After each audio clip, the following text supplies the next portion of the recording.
தெய்வத்தாலாகாதெனினும் முயற்சிதன் மெய்வருத்த கூலி தரும்.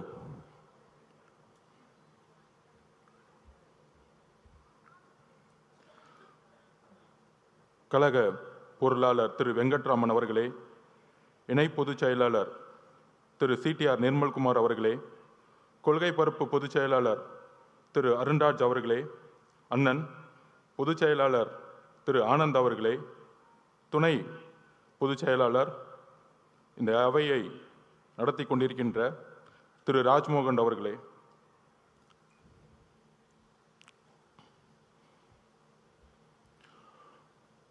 நாற்பதாவது நாள் முதல் 16 நாள் அவதூறுகள், பொய் பிரச்சாரங்கள், துரோகங்கள், சூழ்ச்சினா என்னன்னே தெரியாத நம்மளுடைய கட்சி 30 வருஷமா இயக்கங்களா, மக்கள் இயக்கங்களா உருவாகி நலத்தட்ட இயக்கங்களாகவே மக்களோட இருந்து இதை வழிநடத்தி இன்றைக்கு சூழ்ச்சினா என்னன்னு முதல் முறையா கரூர்ல பார்த்து அந்த சூழ்ச்சியை எதிர்கொண்டு இன்றைக்கு எந்த சூழ்ச்சி செய்தார்களோ அந்த திமுக இன்றைக்கு மக்கள் முன்பு ஒரு குற்றவாளியாக ஆக்கப்பட்டு தமிழகத்தில் பேசி வளர்ந்த கட்சி திமுக இன்றைக்கு பொய்யை மட்டும், குற்றச்சாட்டுகளை மட்டும் நம்ம மேல செலுத்தி நம்ம தலைவர் மேல ஒரு பொய்யான பிரச்சாரங்களை உருவாக்கி, ஆனால் தன்னுடைய அமைதியின் மூலமாக தமிழகத்தில் முதல் முறையாக ஒரு மௌன புரட்சியை உருவாக்கி மக்கள் விரும்பும் முதல்வர் வேட்பாளராக 2026 இந்த சூழ்ச்சியை தூக்கி எறியக்கூடிய ஒரே தலைவர் எங்களுடைய தலைவர் அவர்களுக்கு வணக்கத்தை தெரிவித்து, சிறப்பு பொதுக்குழுனா தலைவர் நம்மை அழைத்திருக்கிறார். பொதுவாக எப்பொழுதும் பொதுக்குழுவை தலைவருடைய அனுமதியுடன் நம்மளுடைய பொதுச்செயலர் அண்ணன் அவர்கள் கூப்பிடுவார். ஆனால் இன்றைக்கு தலைவர் அவர்கள் நம்மை இந்த தமிழகத்திற்கு தாவைக்க முடங்கியது, தாவைக்கவுடைய மாவட்ட செயலாளர்கள் கைது செய்யப்பட்டார்கள், பொதுச் செயலாளர் ஓடிவிட்டார், நிர்மல்குமார் ஓடிவிட்டார். யாரு ஓடுனது? உங்க அப்பா கைது செய்யும் பொழுதும் நீங்க ஓடுனீங்களே, அப்படியா ஓடணும்? நாங்க கலைஞர் கைது செய்யப்படும் பொழுது யார் ஓடினார்? திமுகவுக்கு வரலாறு தெரியுமா? கலைஞர் கைது செய்யப்படும் பொழுது சொந்த மகன் ஓடினார். வரலாறு பத்தி பேச ஆரம்பிச்சும் தாங்க மாட்டீங்க. டிவி கேட்க வரலாறு தெரியாமல்ல, எங்களுக்கு மக்கள் இயக்கமாகவும் இருக்கும் தெரியும், உங்களை சூழ்ச்சிகளை சுப்ரீம் கோர்ட்ல போய் தூக்கி எறியவும் தெரியும்.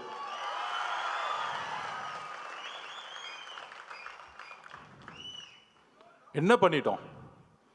மக்கள் இயக்கமா இருந்து ஒரு அரசியல் கட்சியை உருவாக்கி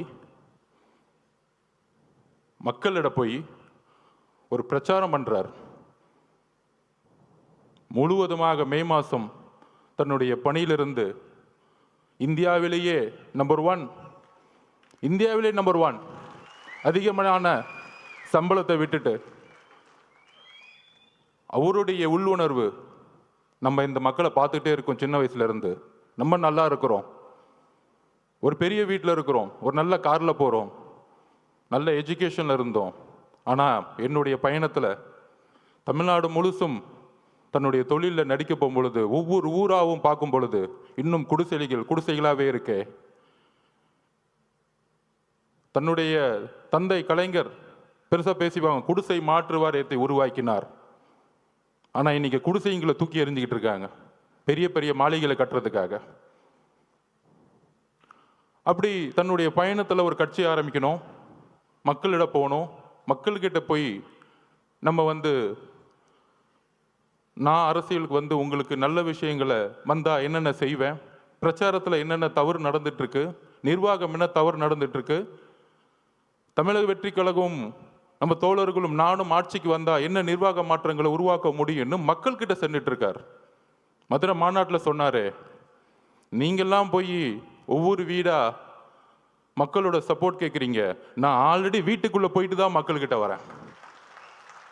இது உண்மை, நான் பார்த்தேன் கண்படியா. நான் பாவ மன்னிப்பு கேட்டுக்கிறேன் இந்த திமுக 10 வருஷம் வேலை பண்ணதுக்காக. இந்த தமிழக மக்கள் முன்னாடி பாவ மன்னிப்பு கேட்டுக்கிறேன். ஏன்னா எதிர்கட்சியாக இருக்கும் பொழுது ரொம்ப நல்ல கட்சி, ரொம்ப நல்லவர்களாக தெரிஞ்சாங்க. ஏன் நம்ம தலைவரை எலெக்ஷன் டே அன்னைக்கு கருப்பு சிவப்பு சைக்கிளோட உங்களுக்கு ஆதரவு கொடுக்குறேன்னு சொன்னாரு. உங்களுக்கெல்லாம் நன்றி உணர்வு இல்லை? என்ன நன்றி இருக்கு? அரசியலில் ஒருத்தரை அழிக்கிறதுக்கு இவ்வளோ பெரிய குற்றச்சாட்டுகளா சொல்ல முடியும்? மதுரை மாநாடு முடிஞ்சவன தலைவர் சொன்னார், மக்களை சந்திக்க வரேன் அப்படின்னு. மக்களை சந்திக்க வரேன் மதுரை மாநாடு முடிஞ்சுன்னு சொல்லும்போது, எல்லா கட்சி தலைவர்கள் மாதிரி நம்மளும் ஒரு வண்டியை எடுத்துட்டு ஃபர்ஸ்ட் திருச்சி போகணும். யாருக்குமே தெரியாது நமக்கு இப்படி ஒரு கூட்டம் வருமா. திருச்சி ஏர்போர்ட்லேருந்து அந்த 7 கிலோமீட்டர் கடக்கிறதுக்குள்ள 6 மணி நேரம் முடங்கியது திருச்சி. எந்த தலைவருக்கு இது நடந்திருக்கு? எம்ஜிஆர்னு சொல்றாங்க, அப்ப நாங்க பிறக்கல. ஒவ்வொரு சீனியர் லீடர்ஸும் சொல்றாங்க எம்ஜிஆர் இருக்கும்போது தான் இப்படி இருந்துச்சு, எம்ஜிஆர் இப்படி தான் இருக்கும்போது இருந்துச்சுன்னு. அடுத்து திருச்சி முடிஞ்சு அரியலூர் போனோம்.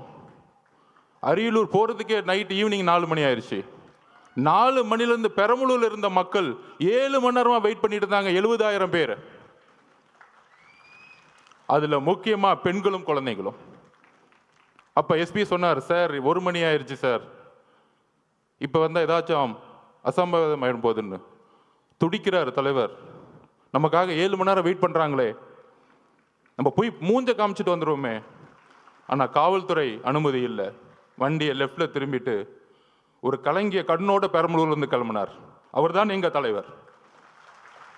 நான் உண்மையை சொல்லணும், அரசியல் பேச்சு இல்லை, உணர்ச்சியான உண்மையை சொல்லணும். அதை முடிஞ்சு அடுத்தது திருவாரூர் போனோம். திருச்சியிலேருந்து கிளம்பி நாகப்பட்டினம் போனோம். நாகப்பட்டினத்தில் அப்பயே சொன்னார், நாங்கள் என்ன கேட்குறோம், ஒரு நல்ல இடம், மக்கள் வரும்போது அவர்களுக்கு ஒரு பாதுகாப்பு. என்ன மிரட்டணும்னு நினைச்சீங்கன்னா அதுக்கு எப்படி பதில் கொடுக்குன்னு தெரியும். ஆனால் மக்களோட பாதுகாப்புக்கு நீங்க தான் பொறுப்பு. நாகப்பட்டினத்தில் பேசினார். அந்த பேச்சு இன்னைக்கும் நீங்க எடுத்து பார்க்கலாம். அதை முடிஞ்சு திருவாரூர் வந்தார். 3 கிலோமீட்டருக்கு 3 மணி நேரம் ஆச்சு. உங்களுடைய தந்தை பிறந்த ஊர். பெரிய பெரிய கட்சி தலைவர்களை திருவாரூருக்குள்ள போக மாட்டாங்க. ஆனா இந்த 50 வருஷ வரலாற்றை உடைச்சாரு திருவாரூர்ல. என்ன பெரிய கட்சி கட்டமைப்பு. நீங்க பெரிய பெரிய அமைச்சர்கள் சொல்லக்கூடியவங்கன்னா என்ன, பெரிய பெரிய இன்ஜினியரிங் காலேஜை கட்டிக்கிட்டு, பெரிய பெரிய மெடிக்கல் காலேஜை கட்டிக்கிட்டு 1000 கோடி ரூபாய் பணம் வச்சிருந்த பெரிய கட்டமைப்பா? மக்கள் அந்த கட்டமைப்பை தூக்கி எறிஞ்சிட்டாங்க. நீங்க உங்க முதலமைச்சர் வரதா இருந்தா நைட்டே போயிட்டு மகளிர் சுய உதவிக்குள்ள 10,000 பேர் காசு கொடுத்து கூட்டிட்டு வருவீங்க.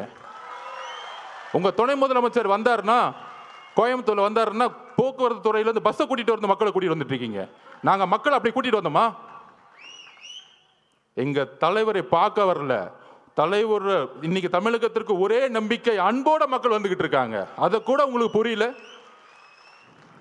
ஏடிஜிபி சொல்றாரு, டேவிட்சன் சார், இல்ல அவங்க 10,000 பேர் தான் சொன்னாங்க. இப்ப மதி சார்கிட்ட கேட்டு பாருங்க, நிர்வாகிகள் 10,000 பேர் தான் சொல்ல முடியும் ஒரு கட்சி. மக்கள் எவ்வளவு பேர் வராங்கன்னு தெரியாது. உங்களுக்கு தெரியாது. திருவாரூர்ல எவ்வளவு கூட்டம் வந்துச்சு, நாகப்பட்டினத்துல எவ்வளவு கூட்டம் வந்துச்சு, திருச்சியில எவ்வளவு கூட்டம் வந்துச்சு, அரியலூர்ல எவ்வளவு கூட்டம் வந்துச்சு உங்களுக்கு தெரியாது. தெரியலன்னா உள்துறை அமைச்சர் ரிசைன் பண்ணிட்டு போங்க. அப்புறம் ஏன் முதலமைச்சரா இருக்கீங்க? மக்களோட பாதுகாப்புக்கு உங்களுக்கு கொடுக்கறதுக்கு தைரியம் இல்லைன்னா ஏன் ரிசைன் பண்ணிட்டு போயிடுங்க. இப்பயே நாங்க 41 உறவுகளை இழந்திருக்கோம். எங்களுக்கு தெரியும் அந்த வழி. எங்களோட குடும்பம் ஒட்டுமொத்த மாவட்ட செயலாளர் மதி மேல தவறுன்னு சொன்னா அப்புறம் எதுக்கு முதலமைச்சர்னு ஒருத்தர் இருக்கீங்க?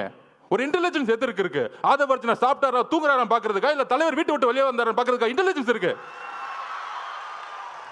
ஒட்டுமொத்த காவல்துறையும் செயல் இழந்திருக்கு இன்னைக்கு. அதுல ஒருத்தர் நமக்கு அட்வைஸ் சொல்றாங்க, கரூர் மோசமான ஏரியான்னு உங்களுக்கு தெரியாதா? அந்த செந்தில் பாலாஜி ஒரு ரவுடி பையன் உங்களுக்கு தெரியாதா? 6 மாசம் இருங்கடா, யாரு ரவுடி யாரு அதிகாரம் பண்ணும் தெரியும்டா உங்களுக்கு.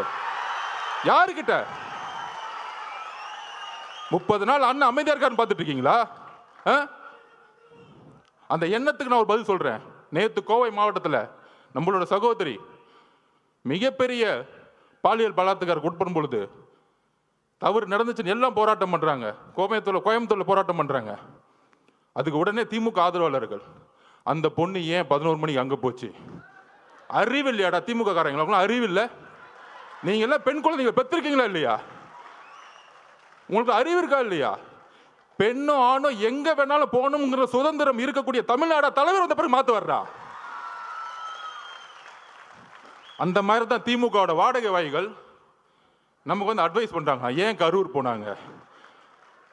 திருட்டு பசங்களை பத்தி பேசாம நம்ம அட்வைஸ் பண்ணிட்டு இருக்காங்க. என்ன அரசியல் இது? உங்களோட கேவலமான வார்த்தைகள் பேச தெரியுமா? நீங்க தலைவர் அதுக்கான பயிற்சி எங்களுக்கு கொடுத்ததில்லை. ஞாபகம் வச்சுக்கோங்க. புது அரசியலை உருவாக்க வந்திருக்கும். ஊழல் குடும்பத்தை தூக்கி எறிய வந்திருக்கும். எங்களுக்கு அரசியல் கற்றுக் கொடுக்காதீங்க. ஒட்டுமொத்த குடும்பமும் ஊழலை தவிர இன்னைக்கு எதுவுமே கிடையாது. என்ன எமோஷன்ஸ்! அன்னைக்கு அம்மா வந்திருக்காங்க, தலைவரோட அம்மா. 41 பேர் இறந்த பிறகு ஃபர்ஸ்ட் பெரிய குற்றச்சாட்டுகள். நம்ம வந்து பெரிய பெரிய அரசியல்வாதிகள்லாம் சொல்லுவாங்கல்ல, 2 நாள்ல கடந்துட்டு போயிருக்கலாம். அதை ஏன் 30 நாள் வரைக்கும் அமைதியா இருக்கீங்க? ஏன் உறவுகள், ஏன் குடும்பம், எங்க அம்மா எங்க அக்கா செத்தா நான் 30 நாள் வீட்டை தாண்டா இருப்பேன்? முட்டா பசங்களா? எங்க தலைவருக்கு, எங்க தலைவரோட அம்மாக்கு என்ன எமோஷன் இருக்கும்? ஐயோ எவ்வளவு பெரிய சம்பளம், நல்ல வசதியான வாழ்க்கை. இன்னைக்கு அதாவது இந்த பிரச்சனை நடந்த உடனே அன்னைக்கு நைட்டு தலைவர் போன அடுத்த செகண்ட், அதாவது உங்களுக்கு தெரியும், நம்ம பார்த்திபன் அண்ணன் மதிய அண்ணனுக்கும் தெரியும், எந்த இடத்துலையுமே இல்லாத ஒரு வரவேற்பு கரூர்ல இருந்துச்சு. பார்த்திபன் கூட இருக்கார், மதிய சார் பார்க்குறோம். அந்த பாலத்துக்குள்ளே வரும் பொழுது அவ்வளோ போலீஸ் வந்து வரவேற்று ரோப் பிடிக்கிறாங்க. கரெக்டாக அந்த 2 கிலோமீட்டர் கூட்டிகிட்டு போயிட்டு அந்த இடத்துல பஸ்ஸை நிற்க வைக்கிறாங்க. பஸ்ஸை நிற்க வச்சு தலைவரை எந்திரிச்சு பேச சொல்கிறாங்க. காவல்துறை மேலே எங்களுக்கு நம்பிக்கை இல்லைன்னா சூழ்ச்சியே தெரியாத எங்கள் தலைவர் காவல்துறைக்கு நன்றி சொல்லுவாரா? நான் கேட்குறேன், காவல்துறைக்கு நன்றி சொல்லுவாரா? எங்களுக்கு சூழ்ச்சி தெரியல, நான் ஒத்துக்கிறேன். சூழ்ச்சியா இருக்கிறது தான் அனுபவ அரசியலா? உண்மையில அந்த அனுபவ அரசியல் எங்களுக்கு வேண்டாம். நாங்கள் உண்மையாவே இருந்துட்டு போறோம் மக்கள்கிட்ட. என் தலைவர் அப்படிதான், இங்க இருக்க ஒவ்வொருத்தரும் அப்படிதான். நல்லது செஞ்சு மட்டும்தான் இந்த கட்சிக்கு வந்திருக்கோம். ரவுடித்தனம் பண்ணி 1000 கோடி ரூபாய் காசு அடிச்சு வெளியில ஒன்று பேசுறது, டிவியில் ஒன்று பேசுறது, உடனே முதலமைச்சர் அந்த அடுத்த நாள் 2 நாள் கழிச்சு, அதாவது அன்னைக்கு நைட்டு நடந்துச்சுன்னு தெரியும், நானும் பொதுச்செயலாளர் நிர்மல்குமார் எல்லாரும் போயிட்டு கரூருக்கு வெளியே நிற்கிறோம். தலைவர் போன அடுத்த செகண்ட் உங்களுக்கு தெரிஞ்சிருக்கும், மதியானம் தெரிஞ்சிருக்கும், மிகப்பெரிய லத்திச்சாச்சு அடிக்கிறாங்க. போற இடம் திவிகாவுடைய துண்டு போட்ட இடம் அடின்னு அடிச்சாங்க. இது தெரியுமா ஊடகங்களுக்கு? இல்லை ஊடகங்கள் தெரிஞ்ச வாய் தெரிஞ்சு பேச மாட்டாங்க. என்ன அடின்னா மரண அடி. ஒருத்தரும் திவிகாவுடைய துண்டோ சட்டையோ இல்லை, ஒரு நீங்க இளைஞராக இருந்தீங்கன்னா அந்த கரூர்ல நிற்க முடியாது. நாங்கள் வெளியே வந்துட்டு பார்டரில் நிற்கிறோம்.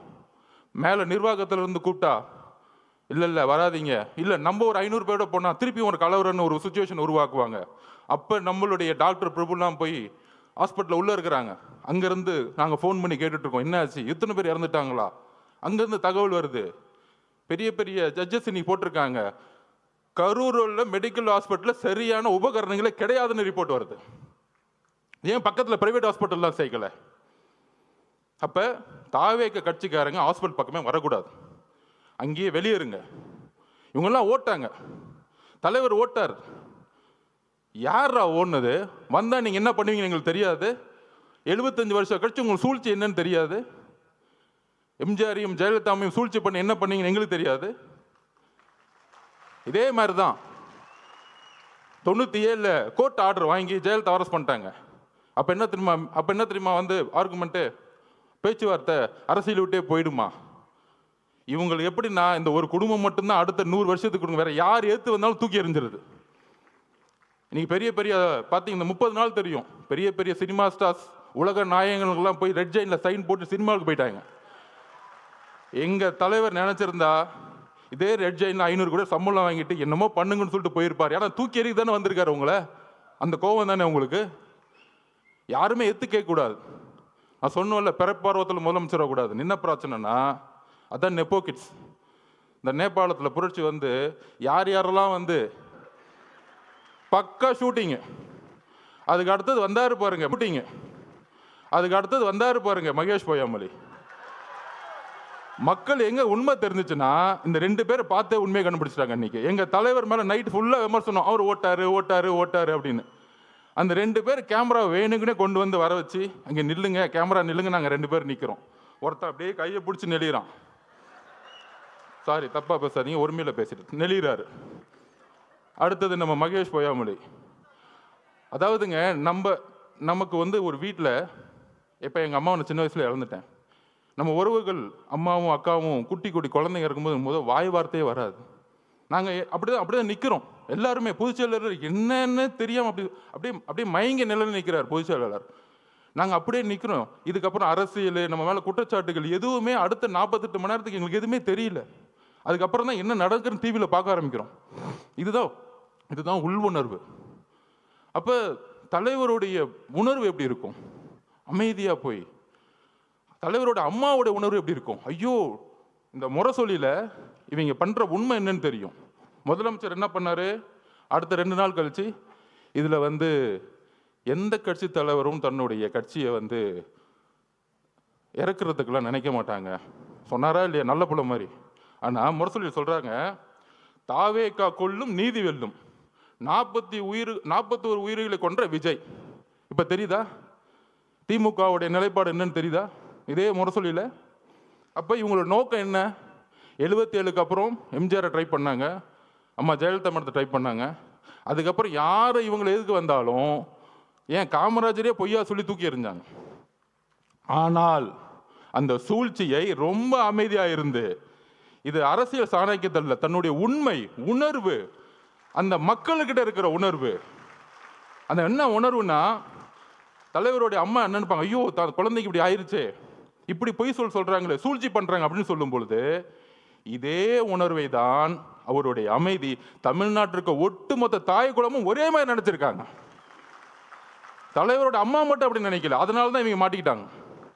அன்னைக்கு நைட் இவர் நடிக்க, அந்த பிரச்சனையிலையும் கண்டிஷனை ஃபாலோ பண்ணுங்கன்னா ஆக்டிங் போட. ஆனால் நீங்கள் இதில் மகேஷ் பொய்யாமொழி மட்டும் பார்த்துருப்பீங்க. இன்னொரு நெப்போ கிட்ட ஒன்று வரும் காலையில் துபாயிலேருந்து கிளம்பி. அவர் ஏதோ துபாயில் போய் தமிழ்நாட்டில் ஒரு தியாகம் பண்ணுறதுக்காக அங்கே உண்ணாவிரதம் போன மாதிரியும், அங்கேருந்து இந்த மக்களுக்கு ஓடி வந்த மாதிரியும் வந்துட்டு ஒரு மணி நேரம் கூட ஹாஸ்பிட்டல் இல்லை. அந்த மக்களோட நமக்கு அந்த ரைட்ஸ் இருந்துச்சா, நமக்கு அந்த அதிகாரம் இருந்தால் அந்த மக்களோட கடைசி நிமிஷம் வரைக்கும் நம்ம இருந்திருப்போம். அந்த உயிரை எடுத்து கொண்டு போய் சமாதானம் பண்ணுற வரைக்கும், சமாதி கொடுக்குற வரைக்கும் இருந்திருப்போம். அப்படி ஒரு மணி நேரம் வந்துட்டு கடைசியில் ஒரு பேட்டி, ஏங்க இந்த தப்புலாம் பண்ண அவரை போய் ஏங்க கொஸ்டின் கேட்கல, தாவேக்க தலைவரை பார்த்து கொஸ்டின் கேளுங்க. இப்போ புரியுதா? பாவம் முதலமைச்சருக்கு உடம்பு சரியில்லை, அவருக்கு என்ன நடக்குதுன்னே தெரியாது. ஒரு பேப்பர் கொடுத்தா படிப்பார். சட்டசபையில் பாருங்க, எதிர்கட்சி தலைவர் 2 மணி நேரம் பேசுவார். ஆனால் எதிர்கட்சி தலைவர் பேசுறதை காமிக்கவே மாட்டாங்க வீடியோவில். டக்குன்னு ஒரு குறிப்பு வரும், ஒரு 5 நிமிஷம் பேசுவார். அவர் 2 மணி நேரம் கத்திட்டு இருப்பார், 5 நிமிஷம் பண்ண மட்டும் லைவ் வரும். அவர் என்னப்பா பண்ணுறது? இஸ்லாமிய சமூகமும் சரி, கிறிஸ்தவ சமூகமும் சரி, பெண்களும் சரி, இளைஞர்களும் சரி, அவர் பிரச்சாரம் போகும்போது எல்லா கூட்டமாக வராது. அது எப்படி நிப்பாட்டுறது? இவ்வளோதான் இவங்களோட நெரேட்டிவ், இவ்வளோதான் இவங்க சிந்தனை. அப்போ என்ன பண்ணணும்? அவர்கிட்ட என்ன பலம் இருக்குது? பெரிய பொருளாதார பலம் இருக்கா? இல்லை. சரி, இவரை மிரட்ட முடியுமா? உன் குடும்பத்தை அதை பண்ணிடுவேன் இதை பண்ணிடுவேன், மிரட்ட முடியாது. பெரிய பெரிய நடிகர்கள்லாம் இன்னைக்கு மிரட்டி ரெட் ஜெயினில் சைன் போர்டு வச்சுட்டாங்க. உங்களுக்கு யாருன்னு தெரியும், அவங்க பேரை சொல்ல வேணாம். அவங்க இப்போ நமக்கு எதிராக பேசிக்கிட்டு இருக்காங்க. 5 வருஷத்துக்கு முன்னாடி மாற்றம் அப்படின்னு சொன்னவங்களாம் இப்போ இந்த பக்கம் போய், ஐயா நீ தான் ஏன் எனக்கு சைன் அப் போடு, நான் ஒரு படத்தை நடிக்கிறேன்னு படத்துக்கு போயிட்டாங்க. அன்னைக்கு எப்படி நைட்டு நடித்தாங்களோ, வாழ்க்கை முழுசும் நடித்து நம்பர் 1 ஆனவருக்கு நடிக்கவே தெரியாதவங்க வந்து நடிச்சாங்கன்னா இவருக்கு தெரியாதா தலைவருக்கு? அப்படி அன்னைக்கு நைட்டு மாட்டி முதலமைச்சர் அப்படி வந்து அடுத்த நாள் அறிக்கை, முதலமைச்சர் மட்டும் இல்லை, ஹோம் செக்ரட்டரி கோர்ட்டில் கேஸ் ஃபைல் பண்ணுறாங்க. கோர்ட்டில் கேஸ் ஃபைல் பண்ணி எக்ஸ்பார்ட்டி ஆர்டர். தாவேக்கே கிடையாது, யாருமே கிடையாது, திமுகவே கேஸ் போடுமா, திமுகவுடைய அரசு வக்கீலே ஆர்குமெண்ட் பண்ணுவாராம். அதுக்கப்புறம் நான் எதுவும் சொல்ல முடியாது, ஒரு ஜட்ஜ்மெண்ட் வருது. அன்னைக்கு தலைவர் கூப்பிட்டார் இமீடியட்டா, தோழர்களே இவங்களுடைய சதி சூழ்ச்சி, கரூருடைய சூழ்ச்சிகள் நம்ம ஒட்டுமொத்த கட்சியும் அழிக்கிறதுக்கான வேலையை செய்ய ஆரம்பிச்சிட்டாங்க. அதில் துரைமுருகன் பேசுறாரு, யார் கட்சியோட பொதுச் செயலாளர். ஒரு நம்பர் கமிஷன் விசாரிக்கும், விசாரிச்சுட்டு உண்மை இருந்தா தலைவர் விஜய் மேல வந்து நடவடிக்கை எடுப்போம், நாங்கள் அதுக்கெல்லாம் பயப்பட மாட்டோம். இவங்க சூழ்ச்சி எங்கே வந்துச்சுன்னு பார்த்தீங்களா? இவங்களே கமிஷன் போடுவாங்களாம், இவங்களே காவல்துறையை போட்டு விசாரிப்பாங்களாம், திருடனும் அவனே, உள்ள வச்சுக்கிறனும் அவனே, அவனே நியாயம் வருவானாம். இதுதான் இவங்க பஞ்சாயத்து. அதிகாரம், அதிகாரம் மமதை. அப்போதான் சொன்னார், ஒரே ஒரு மீட்டிங், சுப்ரீம் கோர்ட் போங்க, நம்ம நியாயம் ஜெயிக்கும்னு சொன்னார். ஃபர்ஸ்ட் நம்பிக்கை கொடுத்தது அவர் தான்.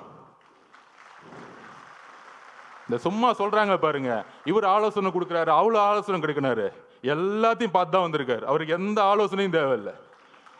அவர் சொன்னா செய்யறதுக்கு இங்க இருக்கவங்க எல்லாரும் இருக்கிறோம், 1.5 கோடி பேர் இருக்கும் சொல்ற செய்யறதுக்கு. எங்களுக்கு அவரை பத்தி உங்களுக்கு தெரியாது, அதிகமா பேச மாட்டார். தலைவர் விஜய் அவர்கள் தான் செயல். நீ பேசி பேசி அழிஞ்சுக்கிட்டு இருக்க, அவர் செயல்ல வந்து ஜெயிச்சுட்டு போயிட்டே இருப்பார்.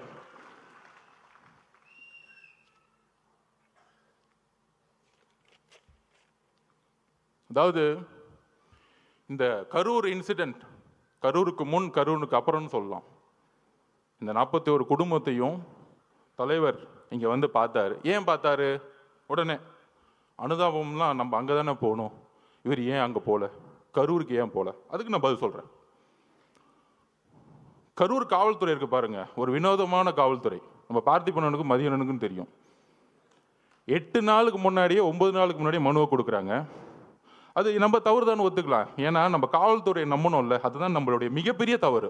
எங்களுக்கு அந்த அரசியல் தெரியல, ஒத்துக்கிறோம், சாரி, மக்களுக்கு நாங்கள் மன்னிப்பு கேட்டுக்கிறோம். அந்த ஒரு தவிர நாங்கள் எதுவும் செய்யலை. எங்கள் மதியனும் பார்த்திபனும் பொதுச் செயலாளரும் காவல்துறை போய் நம்பினாங்க. அப்போ காவல்துறை ஒரு இடத்துல நம்ம வந்து கேட்குறோம், ஒரு 6 இடம் கேட்குறோம். அப்புறம் காவல்துறை இருக்க டிஎஸ்பி, ஒரு சிறப்பு வாய்ந்த நேர்மையான டிஎஸ்பி, நம்ம விஜயகாந்த் சாரோட ஒப்பிடலாம், சினிமாவில் வர மாதிரி. அவர் தான் டிஎஸ்பி செல்வராஜ் அவர்கள். அப்படி அச்சுன்னு தும்முனா கூட கட்சி எடுத்துட்டு போவார். யாரு? நம்ம செந்தில் பாலாஜிக்கு கட்சி எடுத்துட்டு போறவர் தான் அவர். அந்த இடத்துல அப்படி ஒரு ஆளை போட்டு வச்சிருக்காங்க.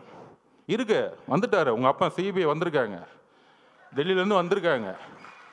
சொல்றீங்களா 600 பேரை போட்டோம், அதில் ஏடிஜிபி சொல்றாரு 500 பேரை போட்டோம், இன்னொரு அமைச்சர் சொல்றாரு இல்லை நாங்கள் 700 பேர் போட்டோம். அதோ எல்லாம் ஸ்டேட்மெண்ட் கொடுத்தோம். முதலமைச்சர் முதற்கொண்டு என்கொயரி பண்ணணும் இந்த விஷயத்தில், தவறா தகவல் சொன்னதுக்கு.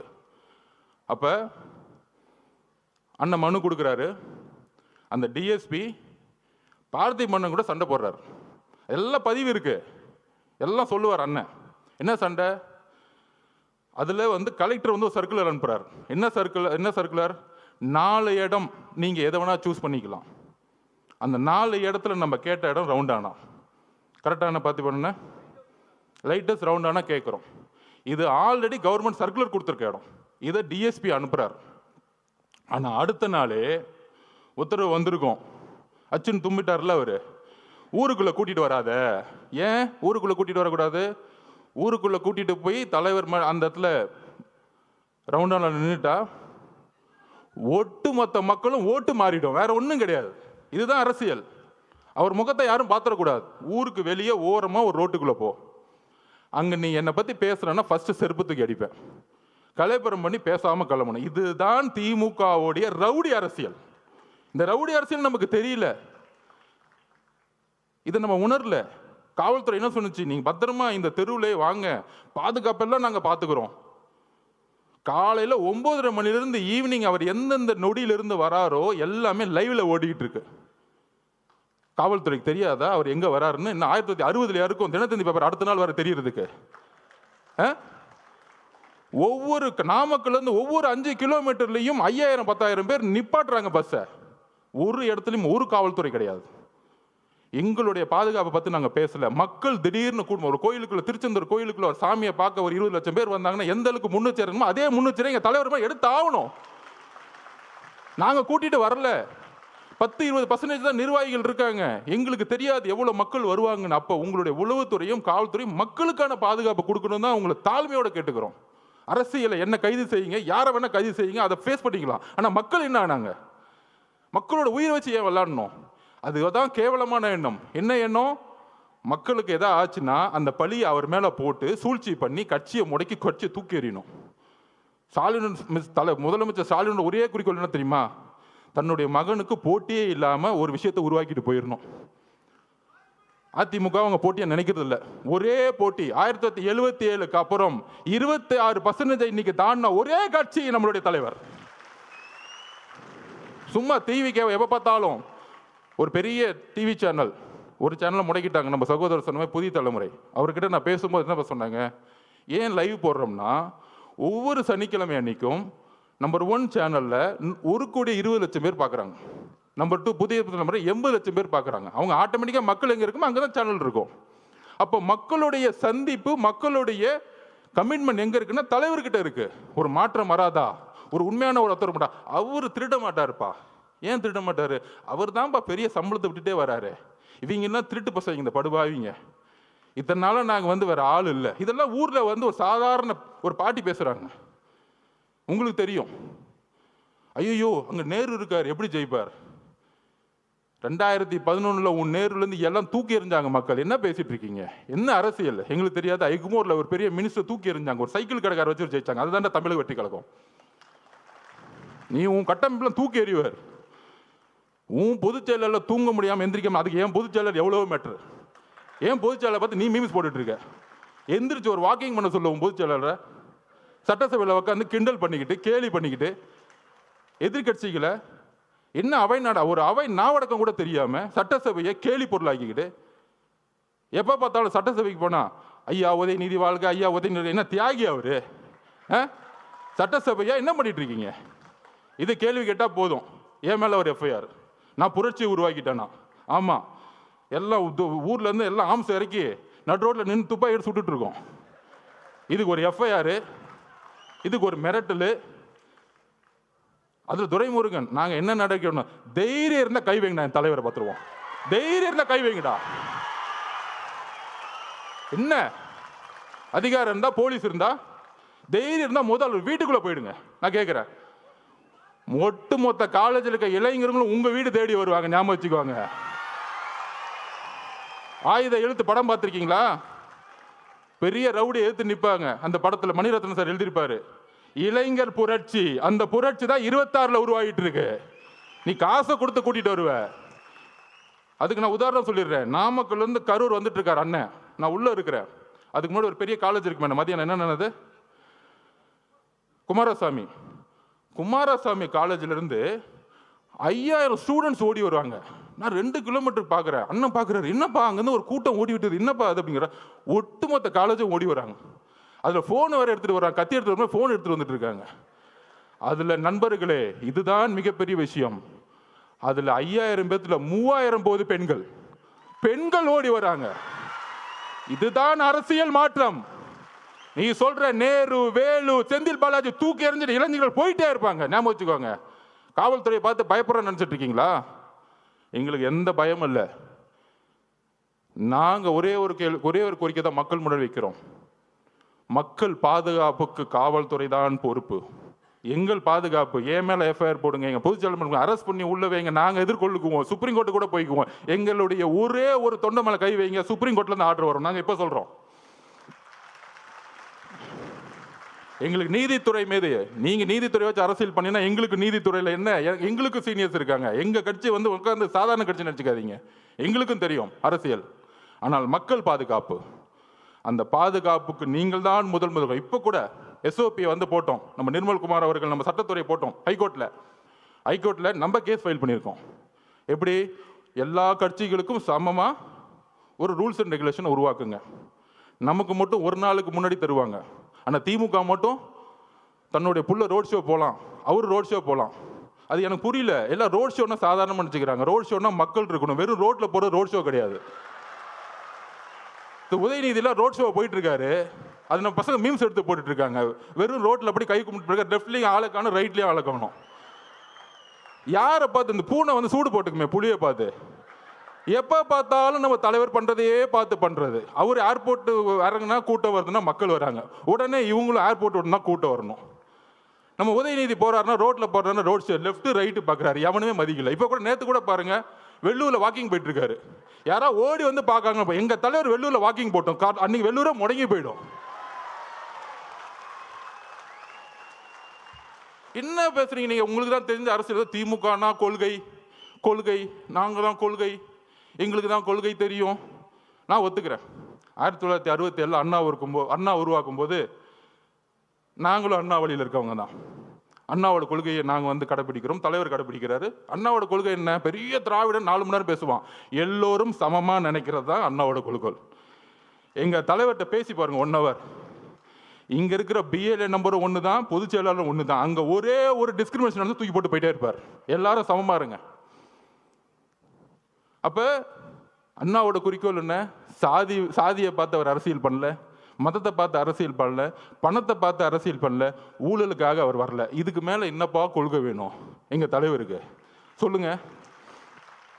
நீ 10 மணி நேரம் மேடை போட்டு பேசுகிற வாழ்க்கையில் கடைப்பிடிச்சிட்டு போயிட்டே இருக்கிறார். நீ மேடை போட்டு எதுவும் கடைப்பிடிக்க மாட்டேன்னு எல்லாருக்கும் தெரியும். அதுக்கப்புறம் கலைஞர் வந்தார். நான் ஒத்துக்கிறேன், கலைஞர் மேலே பெரிய விமர்சனம் 2 விஷயம் இருக்குது, குடும்ப ஆட்சியும் ஊழலும்.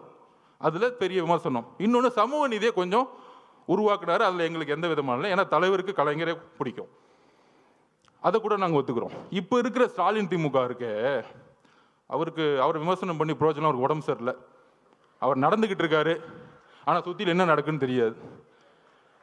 கரூரில் பேட்டி கேட்குறாங்க, வந்தார், எழுப்பி விட்டாங்க. ஐயோ உங்கள் பையனுக்காக போங்க, அப்போ தான் பழியெல்லாம் தூக்கி விஜய் சார் மேலே போட முடியும், நீங்கள் தயவு செஞ்சு எந்திரிச்சு போங்கன்னு சொன்னோன்னா அவரும் வந்துட்டார்.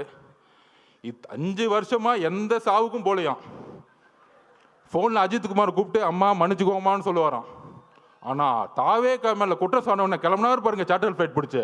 அந்த சார்ட்டர் ஃப்ளைட்டை எப்போ புக் பண்ணாங்க, எப்படி வந்துச்சு, எப்படி நைட்டோட டேட்டாக கிளம்புனாருன்னா அடுத்து சிபிஐ என்கொயரி வச்சுக்கலாம். அது அப்புறம் வச்சுக்குவோம். அதுக்கு தான் உச்சநீதிமன்ற நீதிபதி போட்டிருக்காங்களே, அவர் வரட்டும், பெரியவர் வரட்டும், அங்கே நம்ம முறையிடுவோம். அங்கே அப்போ அவருடைய குறிக்கோள் இன்னைக்கு வந்து ஸ்டாலின் திமுக என்ன தெரியுங்களா? ஒன்றுமே இல்லை. அவர் உடம்பு சரியில்லை, அமைதியாகிட்டார். சட்டசபையில் ஒரு பேப்பர் கொடுப்பாங்க, ஒரு மீடியா மீட்டிங்னு வச்சுக்குவாங்க, அவர் வந்து பேசுவார். இன்னொன்று கூட நம்ம பசங்க ட்ரோல் பண்ணாங்க, நம்ம பசங்க இருக்காங்களே ஜென்சி பசங்க, அடுத்த கேள்வி இவரே சொல்லுவார் மீடியாவில், அந்த கேள்வி தானே நான் பதில் சொல்கிறேன் அப்படின்னு. இதுதான் ஸ்டாலின் திமுக. ஆனால் அதை இயக்கக்கூடியவங்க 2 பேர், மருமக மக. எனக்கு அங்கே தெரியும் என்ன சிஸ்டம்னு எனக்கு தெரியும், நான் அடிக்க முடியும். உன் டிஎன்ஏ எனக்கு தெரியும், என்ன தப்பு பண்ணுவீங்கன்னு எனக்கு தெரியும். எம்ஜிஆருக்கு அப்புறம் அந்த கட்சியை தெரிஞ்ச ஒரு ஆள் நான் தான். உங்கள் டிஎன்ஏ, உங்கள் துரோகம் எல்லாம் எங்களுக்கு தெரியும். அப்போ அண்ணங்கிட்ட அப்பயே சொன்னானே, இதெல்லாம் பண்ணுவாங்க, இந்த சூழ்ச்சிக்கெல்லாம் பண்ணுவாங்க, சுப்ரீம் கோர்ட்டு நீங்கள் சொன்ன உடனே போயிடலான்னு. 16வது நாள் அமைதியாயிட்டோம். இன்னைக்கு ஸ்டாலின் சாரோடைய திமுக மருமகன், மகன் ஒரு லெவலில் இருப்பார், மருமகன் சீஃப் செக்ரட்டரி. தாவேக்காவை எப்படி அழிக்கணும், இதுதான் அஜெண்டா. அதுக்கு தான் பெண்ணு 20 கோடி. அந்த 27லிருந்து அந்த சுப்ரீம் கோர்ட் ஓப்பன் ஆகிற டைம் 8 நாள். ஒன்று லீகல் ஃபைட், மீடியா நம்ம திறக்கவே முடியாது, எல்லாரும் கைது, மாவட்ட செயலர் கைது, எல்லாரும் ஓட விடு. அன்னைக்கு காலைல நிர்மல்குமார் அவர்கள் உயர் நீதிமன்றத்தில் போய் மென்ஷன் பண்ணார். இன்னைக்கு 28ஆம் தேதி சண்டே மார்னிங் அறிவு சார் எல்லாரும் போய் ஐயா உயர் நீதிமன்றத்தில் போய் ஐயா தப்பு நடந்திருக்கு, போஸ்ட்மார்ட்டம் அவசரமாக பண்ணிக்கிட்டு இருக்காங்கன்னு ஒரு மனுவை கொடுக்குறாரு. அவர்கிட்ட பேசுகிறார் நிர்மல்குமார் அவர்கள். காலங்காலத்தில் நாங்களே வந்து தலைவர்கிட்ட சொல்லிட்டு அண்ணா தப்பு நடக்குதுன்னு நம்ம. ஆனால் அன்னைக்கு அந்த கேஸ் எடுக்கலை. உயர்நீதிமன்றம் வெக்கேஷன் கோர்ட்டில் ஆயிடுச்சு. எல்லா தகவலையும் சொன்னோம். அந்த ஒரு வாரம் நீதித்துறைக்கும் போக முடியல, மீடியாக்கிட்டையும் போக முடியல. ஏன் மீடியாட்ட கூட அவங்க மட்டும்தான் பேசுறது கேட்கணுமா? அதில் ஒருத்தர் மீச வச்சிருக்கலாம் பேசிட்டு இருப்பார், சட்டையை பிடிச்சி ஒன்று அடிக்கிறேன், வெளியே வந்து தொடர பார்ப்போம். மீடியானா ஒட்டுமொத்த 2 கோடி மக்களோட உணர்வு நாங்கள் இருக்கிறோம், தைரியத்தை தொடுங்க பார்ப்போம். வேண்டாம், எங்களுக்கு அந்த அரசியல் தெரியாது, ரவுடி அரசியல், கேவலமாக பேசக்கூடிய அந்த மாதிரி ஒருமையில் பேசக்கூடிய எங்களுக்கு தேவையில்லை. ஆனால் மக்களுடைய இறப்புக்கு இன்னும் எங்களுக்கு வழி இருக்கு, அந்த உணர்வு எங்களுக்கு இருக்கு. இப்போ எழுதிலாம் நாங்கள் பேசலை, மனசுலேருந்து வருது. இந்த 40 நாள் என்ன பண்ணீங்க, எங்கள் மக்களுக்கு என்ன பண்ணீங்க? நான் சொன்னேன் பாருங்க, அதை விட்டுட்டேன். நம்ம செல்வராஜ் அப்படி அவங்கள போட்டு 25ஆம் தேதி இல்லை நீங்கள் இந்த இடத்துக்கு தான் போகணும், இல்லைன்னா கேன்சல். அவர்கிட்ட மிரட்டுறாரு பார்த்திபன்ட்ட. அதெல்லாம் இருக்குது. இந்த இடத்துக்கு மட்டும்தான் நீங்கள் வரணும், இல்லைன்னா இந்த இடமே கேன்சல். அப்போ திருப்பியும் ஒரு 2-3 நேரம் கழிச்சு ரொம்ப பக்குவமாக பாசமாக, பிரதர் நீங்கள் தயவு செஞ்சு ஒத்துக்குவாங்க, நாங்கள் பாதுகாப்பு கொடுக்குறோம் அப்படின்னு இறக்கப்பட்டு பேசினோடனே செல்வராஜோட பொய் வாக்குறுதிகளை நம்பி அதை சைன் போட்டுட்டாங்க. அதில் என்ன பொய்? 25ஆம் தேதி தான் அவங்க மனு கொடுத்தாங்க, நாங்கள் 26 ஒத்துக்கிட்டோம், 27 நடந்துருச்சு. 10 நாளாக கத்திரிட்டு இருக்காங்க மாவட்ட நிர்வாகம், எங்களுக்கு அந்த வேணாம், அந்த இடம் வேணாம், இடம் வேணாம். இப்போ தெரிஞ்ச அந்த சூழ்ச்சி. அப்போ இந்த சூழ்ச்சி நடந்து முடிஞ்ச உடனே இந்த 16 நாள் என்னென்னலாம் சூழ்ச்சி பண்ணாங்க, இந்த முரசொலி என்ன எழுதுச்சு, பத்திரிகையாளர்கள் என்ன எழுதுனாங்க, எல்லாம் தெரியும். அப்போ திருப்பியும் மக்களை பார்க்க போகணும். எப்படி திருப்பியும் கரூரில் இருக்கிற, அதாவது எந்த இறப்பாக இருந்தாலும் முதல் சஸ்பெண்ட் பண்ணுவாங்க. டிஎஸ்பியும் எஸ்பியும் முதல் ஒரு பேசிக்காக சஸ்பெண்ட் பண்ணுவாங்க, ஒரு துறை ரீதியான என்கொயரி பண்ணுவாங்க. ஏன் பண்ணலை? இதுதான் ஒரு கூட்டு சதி. 120 யாரு? ஃபர்ஸ்ட் ஹாஸ்பிட்டல் ஒன்று செந்தில் பாலாஜி, அப்புறம் உதயநிதி ரசிகர் மன்ற தலைவராக இருந்தவர் திரு மகேஷ், நடிக்கவே தெரியாததுக்கு ரசிகர் மன்றம், அதை விட்டுருங்க, அந்த இடம். 3வது காலங்காத்தால் துபாயிலேருந்து வந்தவர். ஆக்சுவல் 120 இவங்க தான், கூட்டு சதியே இவங்க தான். ஏன் திண்டுக்கல்லேருந்து பெரியசாமி அண்ணன் வரல? அவங்கெல்லாம் கலைஞர்கிட்டேருந்து அரசியல் கற்றுக்கிட்டாங்க. மக்களை சாவடிக்கூடிய அரசியல் திமுக இருக்க சீனியர் செய்யவே மாட்டாங்க. இந்த மாதிரி மாறி மாறி மாறி மாறி வந்துட்டு கொன்னாலும் பரவாயில்ல நினைக்கக்கூடிய ஒரு செந்தில் பாலாஜி ஆளுக்குங்க தான் இது எக்ஸிக்யூஷன்ஸ். இது நான் தனிப்பட்ட முறையில் விமர்சனம் பண்ணுறேன். அதுக்கான விஷயத்தை நம்ம சொல்லுவோம். நம்ம போய் என்கொயரி ஆஃபீஸர்கிட்ட ஒரு திருநான்னு வச்சுக்குவாங்க, எனக்கு உங்க மேலே சந்தேகம் இருக்குன்னு சொல்லிட்டாலே அவங்க பார்த்துக்குவாங்க. வரிசையாக இருக்குதுல. அப்போ திருப்பியும் தலைவர் போனால், தலைவர் பாதுகாப்பு ஓகே, அதில் ஒரு மண்டபம் கொடுக்குறாங்க. நம்ம பார்த்திபனுக்கு தெரியும் என்ன மண்டபம் கொடுக்குறாங்க அப்படின்னா, கரூர்லேருந்து வெளியே தள்ளி போய் காம்பவுண்டே இல்லாமல் வெறும் ஒரு ஷெட்டு வச்சுக்கிட்டு ஒரு மண்டபம். மித்த மண்டபம் எல்லாருமே ப்ரைவேட் மண்டபம்லாம் சொல்லி வச்ச மாதிரி, உங்களுக்கு தான் காவல்துறையே மண்டபம் கொடுக்குறாங்களே, எங்ககிட்ட நாங்கள் எப்படிங்க கொடுக்க முடியும்? ஆல்ரெடி எல்லாம் சொல்லிட்டாங்க, கிளியரன்ஸ். இந்த உண்மையை தெரிஞ்சுக்கணும். ஏன் இந்த விமர்சனத்துக்கு பதில் சொல்லணும்னா, தலைவர் விமர்சனத்துக்கு பதில் சொல்லி பழக்கம் இல்லை. ஆனால் அங்கே ஏன் போல அப்படிங்கிற விஷயத்த அந்த மக்களுக்கு சொல்லணும், பாதிக்கப்பட்ட எங்கள் குடும்பத்துக்கு நாங்கள் சொல்லணும். அதுக்கான வாய்ப்பு இது வரைக்கும் நாங்கள் கிடைக்கல. தலைவர் வாயை திறந்து அவங்ககிட்ட சொல்லலை. அங்கே தான் அந்த அவருடைய உண்மை இருக்குது. எவ்வளோ கடுமையான ஒரு நேரம் ஒரு தலைவருக்கு. உறவுகளை இழந்து பார்க்க முடியாமல் 30 நாள் வீட்டுக்குள்ளே இருந்து பார்க்கவே முடியாத சூழலை உருவாக்கிய ஒரு அரசு, காவல்துறை, மீடியா இதெல்லாம் பார்த்துக்கிட்டு பொய்யையும் உள்வாங்கிக்கிட்டு கடைசியில் இதே இடத்துல அவர் வந்து பார்த்தாரு. யாருமே இல்லை, தனியாக பார்த்தார்.